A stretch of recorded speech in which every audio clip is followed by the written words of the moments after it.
welcome back to New Beginnings in Bulgaria. Yes. Yeah. It's been a while again. Life seems to be getting in the way of editing videos, so I'm afraid we've slowed down a bit. Yeah, I think as the heat disappears and the summer disappears, we'll probably get more regular. Yeah, I get a lot of work in the summer. You do. It eases off in the winter, so I'll have more time then. And it's hot. And it's hot. It's been very hot. We actually haven't had any rain for nearly a month now. The last lot that came through the area missed us completely. So the garden's suffering a bit, although you wouldn't think so here. Vida left back to the UK last month, and she's back again next month. So in this video I'm just going to talk a little bit about working as a freelancer in Bulgaria and how the tax system works if you're doing that. The tax system here definitely sort of favours people with a lot of money. I think the biggest tax burden goes on the low paid, but I'll explain all that in a bit. Other than that, there's a few little bits of pieces that you've done, and yeah, just a few clips put together. I've been doing quite a bit of work, so you haven't been here. I haven't really been here. It quietens down in the winter, so we'll probably get more regular with the videos then. So it's just a case really of fitting in whenever we can. Whenever we can. Yeah. It's Saturday morning. I've been up trimming the vines, so taking off excessive growth. These rows are very close together in this vineyard, so you really have to be on top of it. Just keep going through, otherwise they all just end up in a big tangle and you can't get up and down between the rows. So that's been my job this morning, and now I'm going to have a quick dip in the pool to cool off because it's over 30 degrees, just like it is in the UK, but it tends to get even higher than that here. So I'm going to have a quick dip, then I'm going to come back and have a go at getting these panels so that I can actually put them up to the right angle now. It's a job I've been meaning to get on and do, and I've just been sidetracked, distracted too much to actually get on with it, so I'm going to try and get that done today. So another thing I've been meaning to do, and I have now got round to, is tidy up my messy workspace and organise myself a bit. So a couple of weekends ago I made this workbench, but I've now sort of rigged it up. It was basically just made from floorboarding, some 4x6 that I had,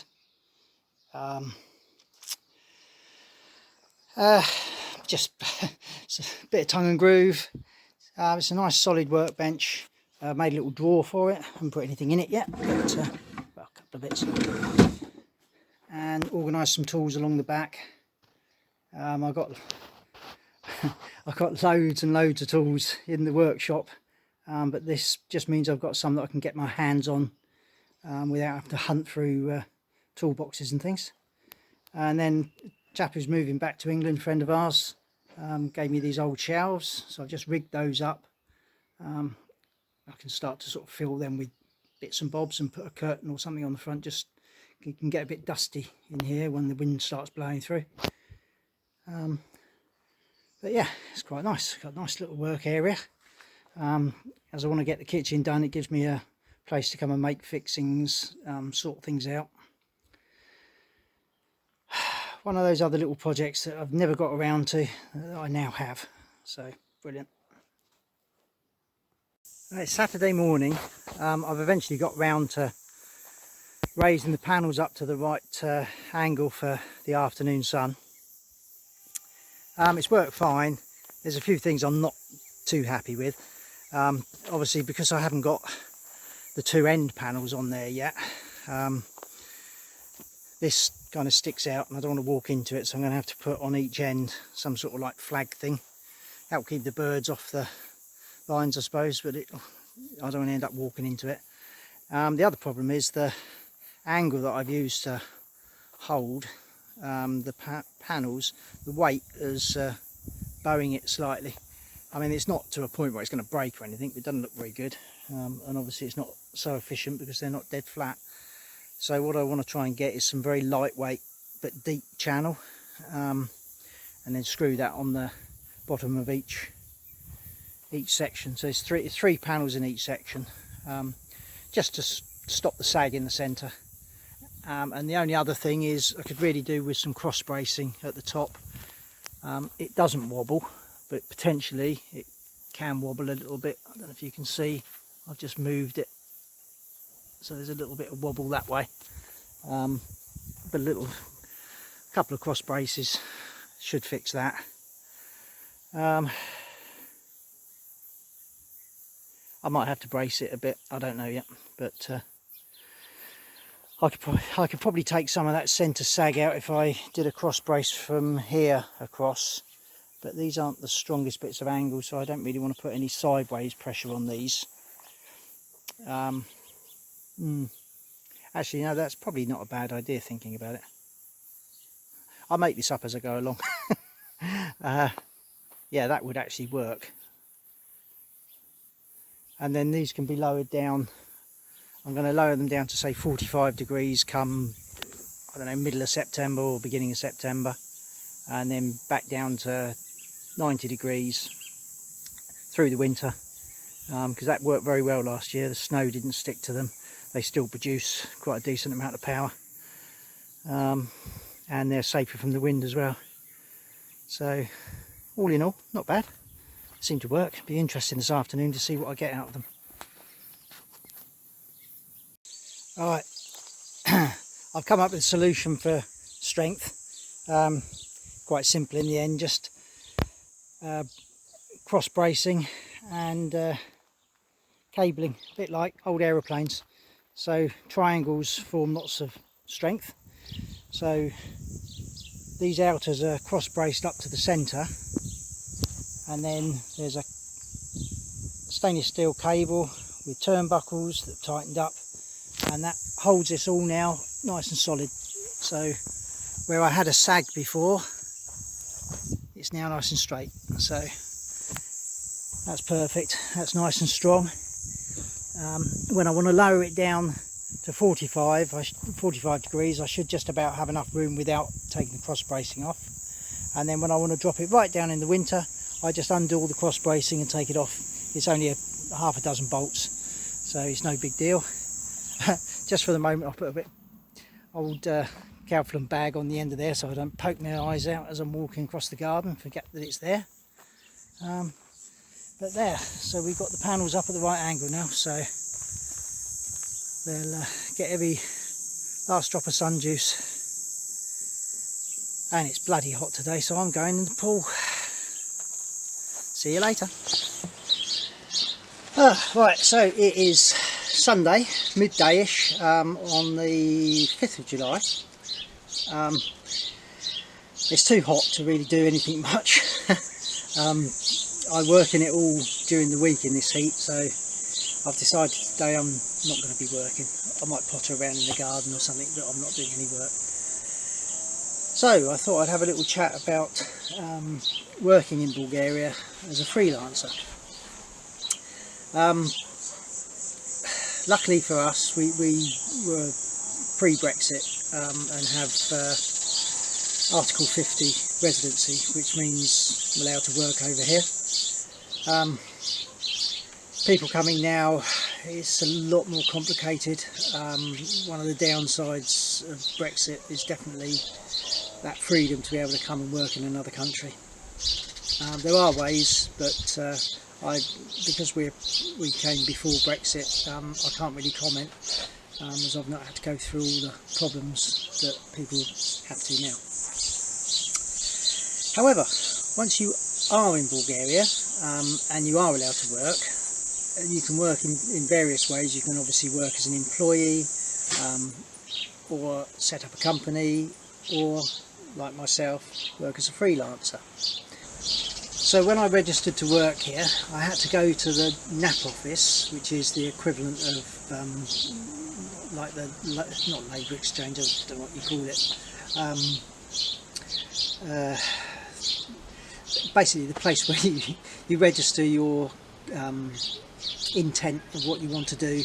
There are various things how you can work. You can work here as a freelancer, which is essentially self-employed, Obviously you can work as an employee, or you could register as a company, which I think a lot of people do these days coming over from the UK, because they have to have a company to buy a house. So they also, you know, if they're going to work here, if they're allowed to work here, they'll work under a company scheme. But for self-employment, it kind of works that you go to the employment register, take your qualifications, tell them what you want to do. If they're happy that your qualifications kind of cover it, then that's fine. All my qualifications were in agriculture and a few in building maintenance, plumbing, things like that. Mostly agricultural related, but they were happy enough to allow me to use that for house maintenance, plumbing, that sort of things. So essentially that's what I do. I work here as a sort of like jobbing builder, come gardener, plumbing, some electrics, and they're happy with that. So that's essentially what I do. The tax system itself sounds great because the headline rate is 10%. But what a lot of people in England don't realise when they're looking to come over here to work and live is that 10% is from the first lev that you earn. So there's no tax threshold like in the UK, no sort of £12,500 equivalent for free before you start paying tax. You pay it straight away. So there are some good things in the way it works. As a freelancer, stroke self-employed, you automatically get 25% taking off your earnings as what they call recognised expenses. So you don't have to specify anything, they just automatically take 25% off. And then also your contributions to the health fund, that's taken off as well, and then what's left is what you're taxed on. The biggest part for me, or for most people who are on a sort of lower earnings amount, is the health fund itself. So the way that works, there's two different systems. There's non-working, so essentially if you're retired and you come over here to live just on a pension, you pay the, or actually if you want a pension and you're over a certain age, it's free. It's I've forgotten the name of it, but you're covered for that. But if you're over here living, and maybe you're living off your savings or private pension, so you're not actually pension age, then you register as a non-working person and you pay around about 38 to 40 lebs a month. The other system is if, like me, you're working, so you then pay a higher social fund because a portion of it goes into the Bulgarian pension scheme, a portion is to the health fund, and a small portion is towards private pension, of which I've not really been able to find out much about, so I don't know whether I'm never going to get that.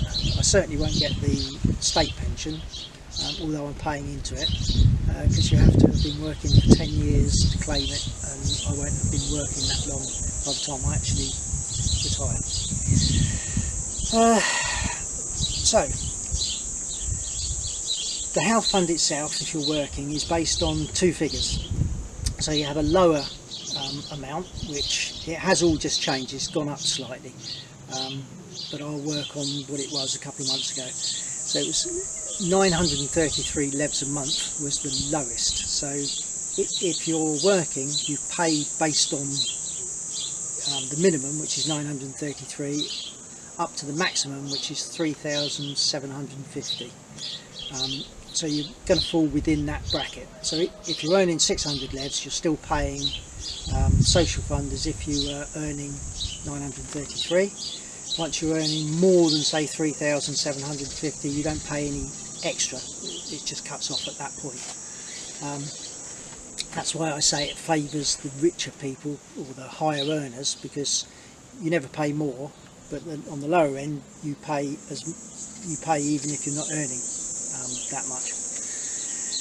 So if we were sort of to base it on, say, 1,000 levs a month, you would be paying So your take home, say, as a self-employed person, is 1,000 levs a month. On that, the social fund would be 268 levs a month, which is based on 933, and then 10% on your earnings minus 25% allowable expenses and minus that 268. So your 1,000 levs, you'd be paying tax on 750 levs minus the health fund of 260 something. So you'd be paying 10% tax on about 500 levs. So about 50 levs a month tax. If you're earning, say, 100,000, you'd be paying a lower portion. You pay more, but a much lower portion of your gross income. So you'd only be paying on the 3,750, and you're still paying 10%. So there's no 40% if you're a higher earner, as in the UK it's 10% flat. So it definitely favours higher earners. That's it really. All the other taxes in Bulgaria are a lot cheaper than the UK. Our equivalent of council tax is less than 100 levs a year, so sort of £45. Car taxes are cheaper, utilities are cheaper. And now the wind's got low, you won't hear a word I'm saying. And trees is making a noise.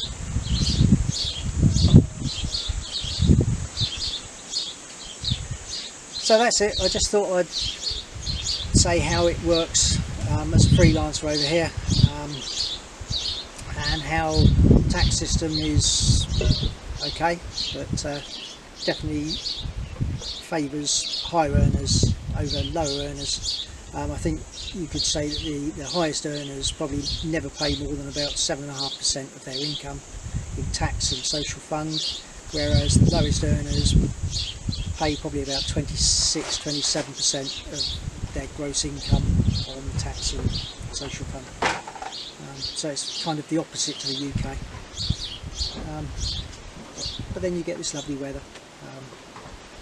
cheap beer. So that's about it for this video. A couple of things to mention. Kittens are thriving. They are. Yeah, I'll put some little clips at the end showing the kittens. And we seem to have acquired another dog. The little quite young, well I say young, what? I'd say between a year and 18 months, maybe 15 months. Yeah, it's got lovely teeth, so you can see it's a young dog. Turned up at our gate a couple of weeks ago. 3 weeks ago. Yeah, I tried shooing him away and he'd disappear and then come back. He stayed there all night outside the gates, didn't move. Yeah, he's very malnourished. Yeah. So I fed him, which is probably a big mistake, even though I took it up the road. And then he reappeared again. Then he found his way in the garden. Yeah. He seems to get on with Dexter, so he doesn't live indoors. At the moment we're keeping him outside. We would like to rehome him. I don't know. To a good home though, you know, Yeah. It's got to be someone that's not going to chain him 24/7, it's not fair. Yeah, I mean we have got him on a chain, but he's let off an hour in the morning and an hour in the evening, so he has quite a nice... Yes, because he likes to chase the cats and he likes to chew things up and pinch things from the polytunnel. Yeah, so he has to live on a chain, unfortunately. But he's, you know, he's a cute little dog. he is cute, he's very friendly. Yeah, I'll show you some of him as well at the end. And we've called him Bandit. Yeah, Because he steals everything. He steals, yeah. So that's it. Catch you next time. Bye. Bye.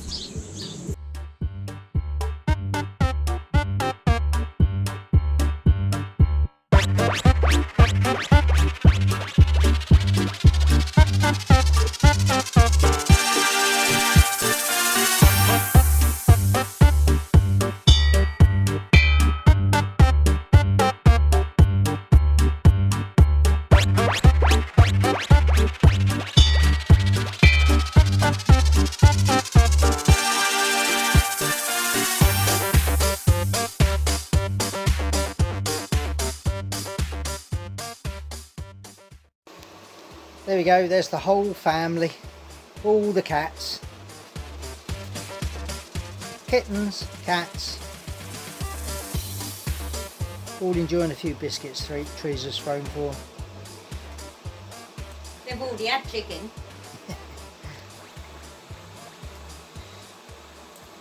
Steak.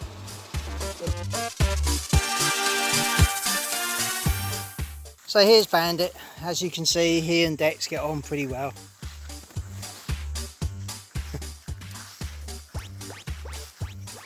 He's got no tail whatsoever. Somebody's docked it right off at, there's literally nothing there, poor little bugger.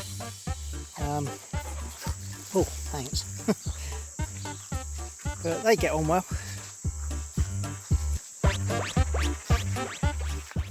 Let's see if I can separate them enough to give you a good view of him. Wait, come here. Man, say hello. Wait, Bandit.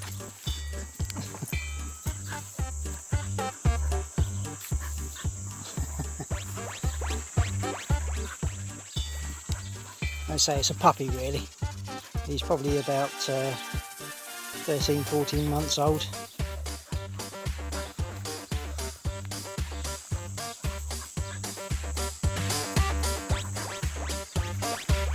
Are you tired yet?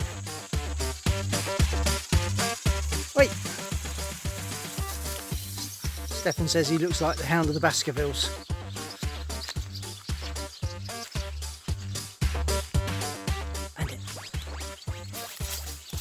Not the prettiest of dogs, but he's got a sweet temperament.